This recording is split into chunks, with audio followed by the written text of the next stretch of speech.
Hello everyone दोस्तों, क्या हाल चाल आप लोगों का। तो आज है हमारा 1000 वीडियोस की सीरीज का 155 नंबर का वीडियो। फ्रेंड्स, आज मैं जो क्वेश्चन लेने वाला हूं वो है हमारा मैट्रिक्स अलजेब्रा का, जहां पे हम कैलकुलेट करने वाले हैं rank of A square matrix. देखो, मैट्रिक्स कोई सी भी हो, मैं आज पर्टिकुलरली स्क्वायर मैट्रिक्स के लिए जो रैंक है वो किस तरह से डिटरमाइन करते हैं वो बताने वाला हूं। ओके, सो हमारे पास क्वेश्चन है एक 3x3 ऑर्डर की मैट्रिक्स है, जहां पे एलिमेंट्स है 2 1 3 4 7 13 and 4 -3 -1। So first of all तो यहाँ पे प्रोसीड करने से पहले आप ये जान लीजिए कि हम रैंक ऑफ मैट्रिक्स तो निकालने वाले हैं, बट रैंक ऑफ मैट्रिक्स निकालने के लिए हमें क्या क्या कंडीशंस फुलफिल करनी पड़ेगी, ये जानने के लिए हमें ये जानना पड़ेगा फर्स्ट ऑफ ऑल कि रैंक ऑफ मैट्रिक्स की डेफिनेशन क्या होती है।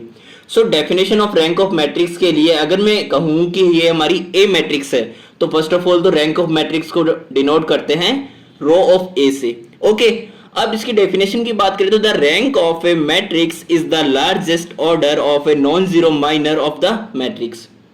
अब यहां पे नया टर्म क्या आया, माइनर। तो मैं पहली बात तो ये बताऊं कि अगर हम माइनर के लिए बात कर रहे हैं तो जैसे ये 3x3 ऑर्डर है इसका, है ना। अब इसमें से आप जो रो है, रो क्या है, 3 है, कॉलम है 3, तो अगर 3 में से 1 माइनस करेंगे एंड जो हमारा कॉलम है उसमें से भी 1 माइनस करेंगे, तो हम जब रो और कॉलम दोनों में से ही 1 1 माइनस किया तो मेरे पास 2x2 आया। तो यहां पे आप अगर 2x2 का कोई सा भी ऑर्डर लेते हैं ना, तो वो इस 3x3 का माइनर होगा। ठीक है, तो माइनर हम किसी भी रो या कॉलम में से सेम आइडेंटिटी को माइनस करके निकालते हैं। ओके, अगर यहां से 2 निकाल दूं तो यहां पे 1x1 के माइनर मिलेंगे मुझे। ओके, तो यहां से हमें नॉन जीरो माइनर चाहिए हाईएस्ट ऑर्डर का। तो लार्जेस्ट ऑर्डर का जो नॉन जीरो माइनर होगा वो हमारे पास क्या होगी, रैंक ऑफ मैट्रिक्स होगी इसकी।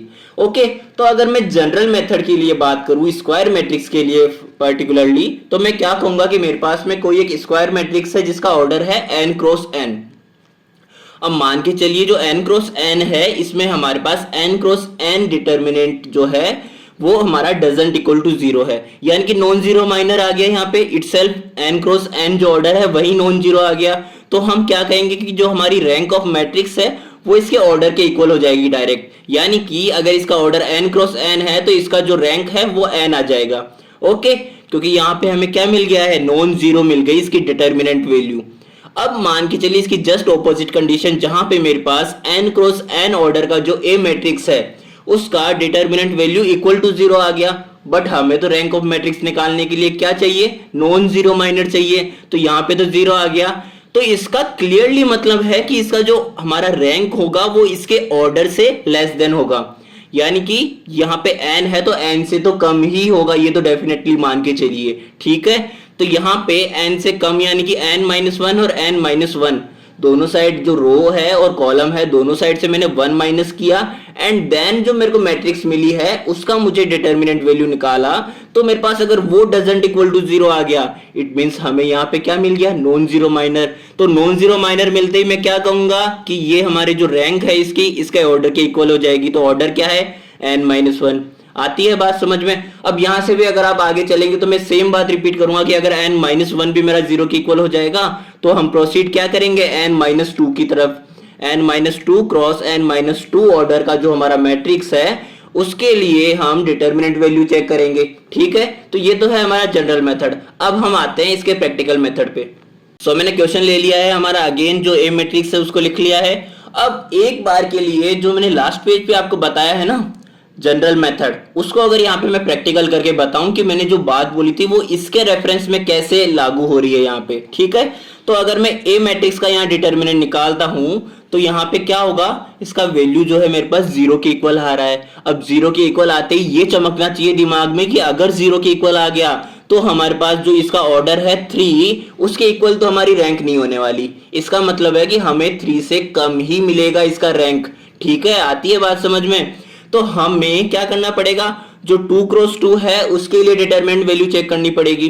ठीक है, so it is clear from here that the rank of matrix is less than order of A, यानी कि 3। आती है बात समझ में। Okay, so first of all अब हम बात करते हैं कि यहां से हम रैंक ऑफ मैट्रिक्स किस तरह से पेपर में सॉल्व करेंगे। ये तो हमने हमारी जो अंडरस्टैंडिंग है उसको इंक्रीज करने के लिए आपको बताया है कि इसकी फुल आपको रैंक ऑफ मैट्रिक्स आखिर होता क्या है वो पता लग जाए। ठीक है, सो यहां से हम इस जो मैट्रिक्स है 3x3 को कन्वर्ट करेंगे इसके, चाहे रोज हो या कॉलम्स हो, उसमें ज्यादा से ज्यादा जीरो बनाने के लिए ट्राई करेंगे ताकि हम इसमें इक्लोन फॉर्म कन्वर्ट कर सकें, जिसमें हम जो हमारे हाईएस्ट ऑर्डर की नॉन जीरो रोज है उसको निकाल सके यहां से। ठीक है, so we will convert rows और columns by elementary operations to include it in echelon form. Okay, चलिए बताते हैं कैसे।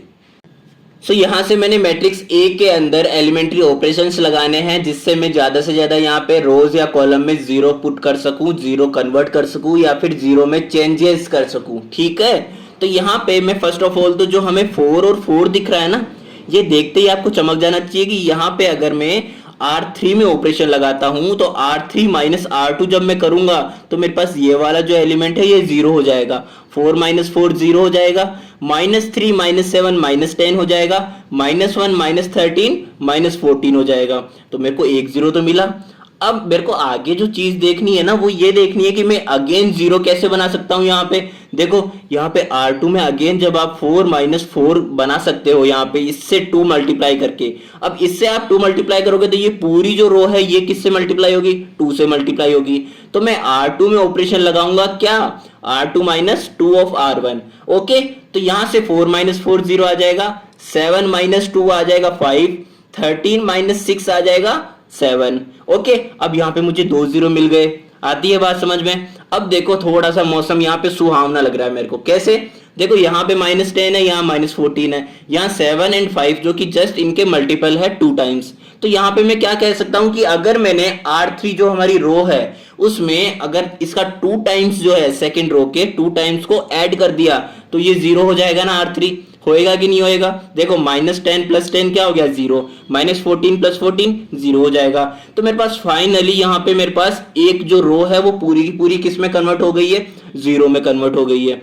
एंड ये हमारी एक्लोन फॉर्म भी हो चुकी है फाइनली।